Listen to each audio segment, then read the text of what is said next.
idea what to do. Who's winning? I ask. Bums are ahead. I love the Brooklyn Dodgers, and so does Uncle Dominic. We call them Dem Bums.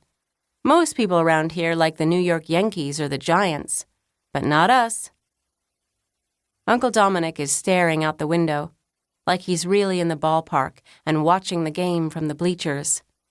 He's handsome, with dark hair and brown eyes. Everyone says he looks just like my father.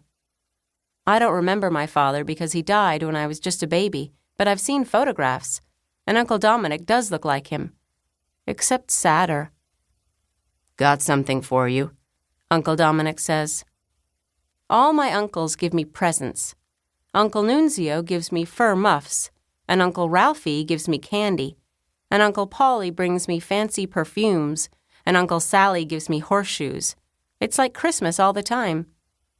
Uncle Dominic hands me something that looks like a big, dark brown bean. What is it? It's a lucky bean, he says. Uncle Dominic is superstitious. Just found it this morning. It was packed away with some old things. I got it for your father before he died, but I never had a chance to give it to him. I want you to have it. Where'd you get it? I ask. Florida, he says. Uncle Dominic loves Florida and goes to Vero Beach every winter, probably because it's too cold to live in the car then. Even though he lives in this car, he has another car that he uses for driving, a 1950 Cadillac Coupe de Ville. Frankie says he bets Uncle Dominic has a girl down in Florida. But I kind of don't think so. Most women want a new Frigidaire, not a back seat. Put it in your pocket, he says. It'll keep you safe. The lucky bean is big and lumpy. It feels heavy, not the kind of thing to put in a pocket. But Uncle Dominic has this look about his eyes like he might just die if I don't. And because he is my favorite uncle, I do what I always do. I smile and say, Thanks, Uncle Dominic. For a moment the strain leaves his eyes. Anything for you, Princess, he says. Anything. It's a hot, sticky June day. School is out, and for the first time in months I don't have to worry about Veronica Goodman being mean to me. I used to like school, until this year. I probably wouldn't have survived if Mrs. Ellenberg, the librarian, hadn't let me hide out in the library.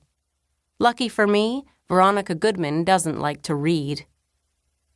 The lucky bean rubs in my pocket as I walk down the street toward my house.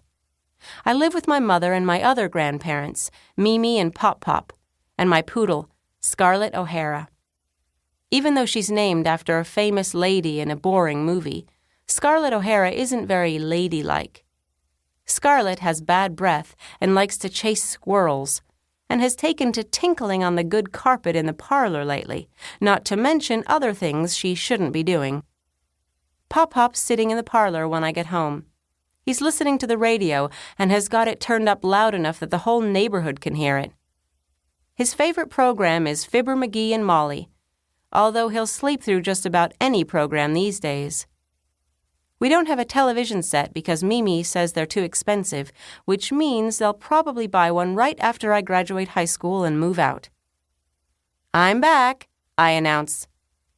What's that? He asks. I said, I'm back, Pop Pop, I say loudly.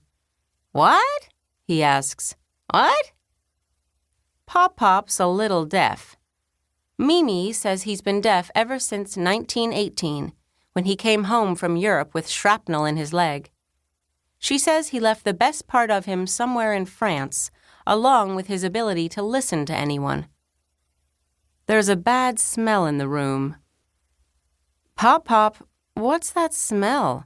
I ask. Sure, I'll take an iced tea, he says. I spot the little brown lump behind the love seat. It looks kind of like the lucky bean Uncle Dominic gave me. Scarlett O'Hara's nowhere in sight. Look what Scarlett did, I say. Darn animal, he grumbles.